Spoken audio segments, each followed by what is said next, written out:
Então, assim, tudo aquilo que foi criado na gente de crença limitante, a gente não teve culpa, certo? Nossos pais nos moldaram, nós éramos crianças, nós éramos vítimas. Mas agora que nós somos adultos, nós não somos mais vítimas. A gente pode reverter este quadro, entende? Então, assim, como que essas crenças limitantes, o que é uma crença? Não no sentido religioso ou místico. Crença é aquilo que você acredita ser uma verdade sobre você mesmo. E você acredita piamente nisso. E uma coisa, a minha mãe sempre quis uma menina, meus pais sempre quiseram uma menina. E aí eles fizeram, né? Tipo, aí nasceu meu irmão, aí eles tentaram de novo, nasceu outro irmão. Aí eles tentaram de novo, nasceu outro irmão. E eles desesperados por uma menina. E aí, na quarta vez, a Marinalva veio. Então, a minha mãe, ela tinha uma expectativa sobre mim, que eu fosse aquela menininha bonitinha, delicada, né, que usasse pulseirinha, chuquinha, não sei o que lá. Gente, sério, eu não usava saia, não usava vestido, até hoje não gosto. E aí, como eu só tinha irmãos, eu gostava de brincadeira de menino. Eu odiava boneca. Eu gostava de bola de futebol, eu gostava de Playmobil, eu gostava de subir em árvore, de prego, de martelo. Eu vivia toda arrebentada, sabe? Mas eu gostava de brincar na terra, de fazer o que eles faziam. E a minha mãe sempre falava assim, claro que na inocência dela, gente, uma coisa muito importante é a gente aprender a perdoar os nossos pais. Nunca guarde mágoa dos teus pais, porque tudo o que eles fizeram foi o melhor que eles podiam fazer. Eles podem ter errado horrores com você, era o máximo que eles podiam dar, eles deram o máximo deles. Então, a minha mãe, na intenção que eu fosse aquela menininha bonitinha, delicada, que ela sonhou, que ela idealizou, porque existe, né, quando uma mãe engravida, um casal engravida, eles têm um ideal sobre aquele bebê. Mas, às vezes, o bebê real é diferente do ideal, entende? E já é passado para a criança isso. Então, ela sempre falava, meu Deus, como você é desengonçada, como você é desajeitada. Eu não ficava com pulseirinha, com chuquinha, com nada. E parecia um menino. Então, eu gostava de subir em árvore, de fazer coisas que meninos faziam. E ela falava assim, meu Deus, você é muito desajeitada, estabanada. Você devia ter nascido um menino, porque você parece um menino, tudo. E eu fui crescendo com essa imagem de mim.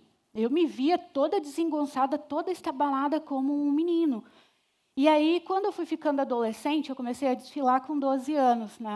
Eu tinha 12 aninhos e uns olheiros foram lá no meu colégio e me viram, me convidaram, e foi aí onde eu comecei a desfilar. Eu fui modelo durante dos 12 até os 18 anos. E, mesmo assim, eu me sentia, a minha visão sobre mim mesma era totalmente distorcida. Quando alguém falava que eu era bonita, eu duvidava. E quando alguém falava, nossa, como você é delicada, como tua voz é gostosa, eu achava que a pessoa estava tirando sarro da minha cara, que ela estava sendo irônica. Verdade. Eu achava, tipo, eu, delicada? Não, eu tinha uma visão completamente distorcida, porque aquilo que eu escutei gerou uma crença limitante em mim, então eu me via de uma outra forma, entendeu? Depois de muito tempo, quando eu fui buscando autoconhecimento, e eu já quero dar parabéns para vocês que estão aqui num domingo, né? Sábado, domingo, vocês estão aqui fazendo o quê? Buscando autoconhecimento. Vocês poderiam estar fazendo qualquer coisa que não fosse agregar valor à vida de vocês, mas não, vocês estão aqui, eu quero ser melhor, eu quero ser melhor. E foi isso que eu comecei a fazer, no caminho do autoconhecimento, até que eu descobri a minha verdadeira identidade, quem eu realmente era, qual era a minha verdadeira essência. Né? Com 18 anos, eu falei para vocês que eu era modelo desde os 12, eu fazia comercial na TV, desfilava, e com 18 anos eu fui atropelada por um caminhão. Eu estava de moto, eu que estava dirigindo a moto, e uma Scania veio com tudo para cima de mim.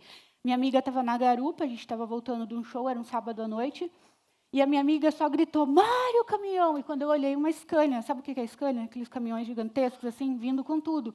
E aí eu usei essa perna e fiz isso daqui para salvar o nosso corpo. E aí minha amiga caiu, mas não se machucou. E realmente eu salvei nosso corpo, só que o meu pé e a minha perna ficaram e a roda do caminhão passou por cima. O meu pé ficou pendurado só pelo tendão do calcanhar, ele caiu assim, ficou ossos, tendões, tudo para fora, tudo moído, a perna também, vocês podem ver a cicatriz aqui no meu pé.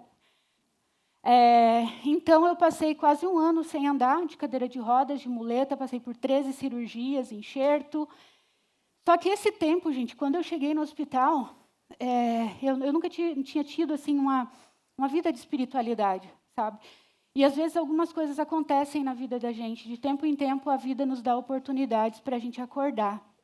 E, às vezes, a gente acorda de uma forma mais leve, né? Algumas pessoas, de uma forma mais leve, são despertadas. Eu precisei de uma forma mais radical. eu comecei a usar drogas na adolescência também, com 14 anos. Por quê? Justamente porque eu queria ser aceita, queria ser amada e queria fazer parte. Os meus pais, eles se separaram muitas vezes quando eu era criança. Separava e voltava, separava e voltava. Nesse separa e volta, minha mãe me deixava na casa da avó, de uma tia, do não sei o quê, daí eu tinha que mudar de colégio, fazer amizade, tudo de novo. A hora que eu começava a criar vínculo, ela e meu pai voltavam, e daí eu acho que ela tinha vergonha de me colocar no mesmo colégio, colocava em outro. E aí eu não me sentia pertencente. Imagina uma criança chegar no meio do ano lá, ou qualquer mês, com uma turma nova, e ter que se enturmar tudo de novo. Então, assim, aquele sentimento de pertencimento me faltava. Então, eu sentia um vazio muito grande. E aí, eu comecei a andar com essa galera que desfilava, tudo, com essa turminha. E um dia, eu vi eles usando drogas e perguntei, meu, o que é isso? Daí eles, ué, é droga? Você não quer? Eu, não. Tipo, eu morria de medo. Só que eles me ofereciam tanto, que chegou um dia que eles tiraram sarro. Ai, que medrosa, que cagona, que não sei o que lá. E eu falei, tá bom, então eu vou experimentar. Morrendo, coração disparado, a 1000 por hora. Mas o que um adolescente quer? O que um adolescente precisa? Tudo que um adolescente precisa é ser amado, se sentir pertencente e precisa de limite. Era tudo que eu não tinha. Os meus pais se separaram quando eu tinha 12 anos, logo depois que eu comecei a desfilar, e eu fui morar com meu pai. E meu pai era uma pessoa, tipo, zen, paz e amor, ele queria curtir a vida dele, então eu tinha toda a liberdade, eu não tinha limites. Enfim, e eu entrei no mundo das drogas. Continuei estudando, desfilando, fazendo tudo, mas quando aconteceu esse acidente, eu ouvi os médicos falando, olha, não tem jeito, vai ter que amputar. Imagina, eu estava pendurado por um tendão só. E eu era uma menina bonita, vaidosa, tudo. E naquele momento eu me lembrei de Deus. E eu falei assim, Deus, se você existe, se você tem um propósito com a minha vida, não deixa amputar o meu pé, que eu prometo que eu vou parar com tudo e eu vou te servir. Enfim, gente, o que aconteceu foi realmente um milagre, não tinha como recuperar o meu pé. Hoje eu ando perfeitamente bem, eu não manco, né? Ninguém percebe nada. Uso saltão, exatamente, tamanho de salto. Não manco, nada, não tem, a minha perna também foi toda quebrada, não tem mais platina, não tem fio de Kirsch, não tem mais nada, foi tirado tudo. E os médicos queriam fazer matéria, queriam publicar, que não sei o quê, que o que eles conseguiram fazer, porque foi algo sobrenatural, não foram eles. Claro que eles foram instrumentos, mas eu sei quem foi. A partir daí, eu decidi ser missionária. E quando eu decidi ser missionária, eu comecei a buscar o autoconhecimento, buscar conhecer Deus. Como se os meus olhos espirituais... como não? Meus olhos espirituais se abriram. E eu comecei a ver o mundo, a ver a vida de uma forma completamente diferente. Eu comecei a me conhecer, a conhecer a minha verdadeira identidade, que independente do que eu ouvi sobre mim, das crenças que eu tinha de como os meus pais agiram comigo, dos erros que cometeram, não importava, eu não era mais vítima, e agora eu podia fazer essa jornada, essa caminhada para dentro do meu eu verdadeiro. E aí, quando eu decidi ser missionária, foi quando eu recebi as maiores propostas, porque eu ia para a Jocum, que significa Jovens com uma Missão, que é uma junta missionária, no começo do ano. E depois de 1 ano e pouco, fazendo fisioterapia, fazendo tudo que eu voltei a andar, eu voltei a fazer alguns desfiles e alguns comerciais até chegar a época de eu ir para a Jocum, né? Que você precisa ser aprovado, tem toda uma documentação, tudo. E aí, quando eu decidi ser missionária, foi quando eu recebi as maiores propostas para seguir carreira de modelo. Presidente de agência de modelo daqui de São Paulo, que me viram no jornal, foram para Foz do Iguaçu, minha cidade, no Paraná. Aí foi convite já para assinar contrato, convite de uma agência americana, recebi convite para posar para Playboy, várias coisas. Porque os desfiles que eu fazia antes era tipo tudo a nível regional, né? Não tinha nada grandioso assim. E aí quando eu decidi que eu ia ser missionária, que eu ia viver para ajudar pessoas, aí os maiores convites vieram. E aí um desses caras, um presidente de uma agência aqui de São Paulo, que falou que já tinha chamado 50 meninas da elite para fazer a seleção, ele falou que quando viu minha foto no jornal, ele falou, você é o perfil que eu estava buscando. E aí ele foi para a minha cidade, e eu falei, olha, muito obrigada, mas eu vou ser missionária. Daí o cara, o quê? Eu falei, eu quero ser missionária. Dele, garota, você está ficando louca? Você pirou, você bateu... Você tem ideia do que você está... Você tem ideia que milhões de meninas dariam tudo para ter a oportunidade que você tem? Eu falei, sim, eu me sinto lisonjeada, muito obrigada, mas eu quero ser missionária. Ele falou, não, você não tá falando sério, você não está batendo bem da cabeça. Você imaginou o tanto de dinheiro que você vai ganhar com isso? Você é a Cindy Crawford brasileira.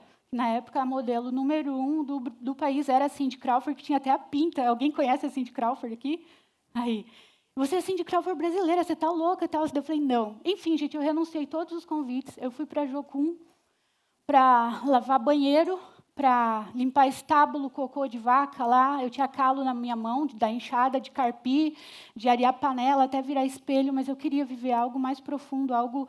Eu entendi que tinha algo mais profundo do que a aparência. Eu entendi que tinha algo mais profundo do que o dinheiro, do que as riquezas, e eu fui procurar conhecer isso. E lá foi uma experiência incrível que eu vivi, sabe? Foi um despertar espiritual muito grande.